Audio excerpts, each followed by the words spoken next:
Hello everyone, welcome to the notebook. Today we shall be doing the poem The Owl from the book Active Teach Impressions by Longman. The Owl has been written by Ruskin Bond.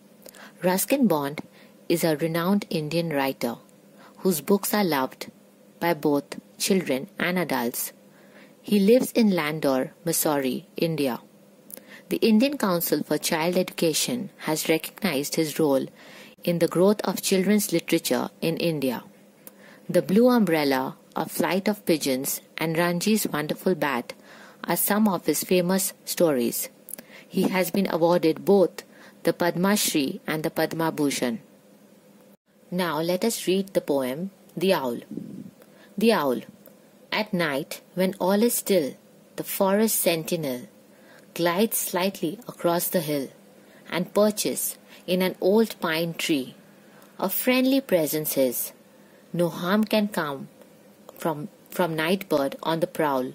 His cry is mellow, much softer than a peacock's call. Why then this fear of owls, calling in the night? If men must speak, then owls must hoot. They have the right. On me it casts no spell. Rather it seems to cry, the night is good, all's well, all's well. In the previous slide, we have read aloud the poem. Now I shall be explaining the poem to you. At night, when all is still. In the above line, the poet is describing the night, a time when all living objects are usually still or motionless. The forest sentinel. Sentinel means a guard. Hooting owls deters pest. When movement is detected, the owl hoots 3 times and its eyes shines bright to frighten other animals. Usually, an owl's hooting protects plants and fruit trees from nighttime predators.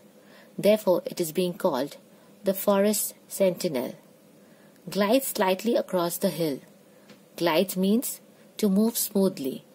So the owl moves smoothly across the hill and perches. Perches usually is used in the case of birds when they alight or rest on something.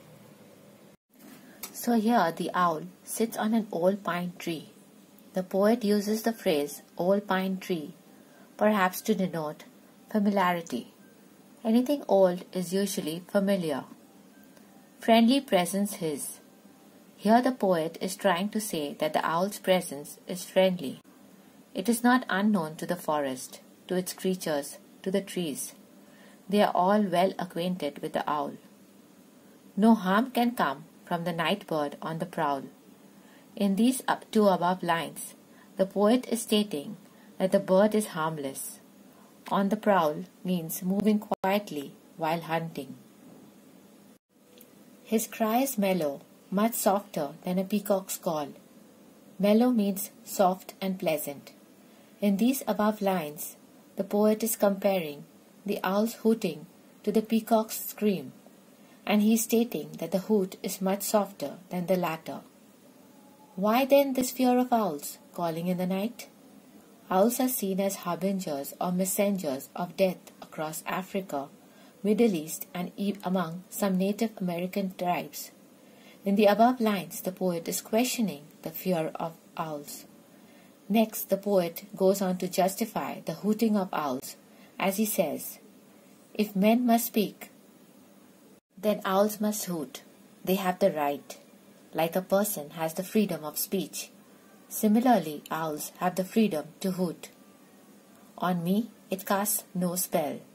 Rather, it seems to cry, the night is good, all's well, all's well. The poet cannot comprehend the negativity attached to this nocturnal bird's hooting. The poem ends on a positive note, eradicating the superstition attached to the owl, casting spells on people. The poet significantly points out that the owl is not a bad omen, but a messenger of well-being.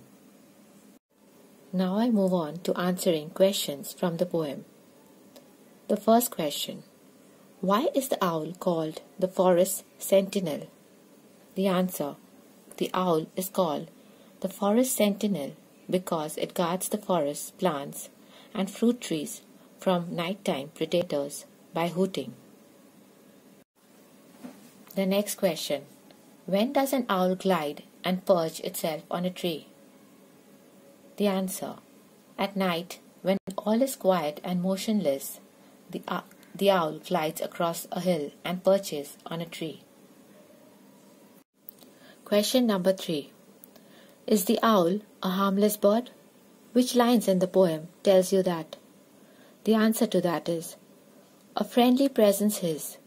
No harm can come from the night bird on the prowl. These above lines state that the owl is harmless. The next question. What does the poet say about the owl's cry as compared to the peacock's?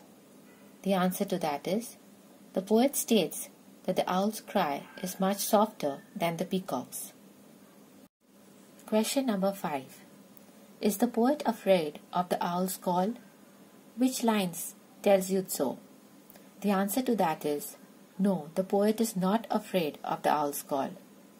Why then this fear of owls calling in the night? These above lines signify so.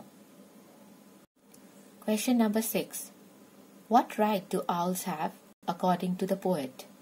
The answer to that is, according to the poet, owls have the right to hoot, as men have the right to speak. The 7th question. How do you think the poet feels about the owl? Write in 3 or 4 sentences. The answer to that is, the poet feels that the nocturnal bird owl is a friendly bird, who is the forest guard. Its cry is much softer than the peacock's scream. The poet also states that the owl has a right to hoot, as we humans have the right to speak. He feels that the owl's hooting is a good omen. Question 8. Why do you think the owl's cry seems to be saying all's well to the poet? The answer goes, one feels that the owl's cry seems to be saying all's well to the poet because he is there as the forest guard to protect the plants and fruit trees against the night predators. And lastly, I have resolved a reference to the context. No harm can come from night bird on the prowl. The question is, which night bird is the poet speaking about? The answer to that is, the poet is speaking of the night bird, the owl. The next question, what does on the prowl mean? The answer, on the prowl means moving quietly while hunting. And lastly, C. Why do you think the poet says no harm can come? The answer to that is, the poet says no harm can come as he believes that the owl is a harmless bird. So everyone, if you like my channel, please like, share and subscribe. And don't forget to hit the bell icon so that you get the latest updates of all my videos. Thanks for watching.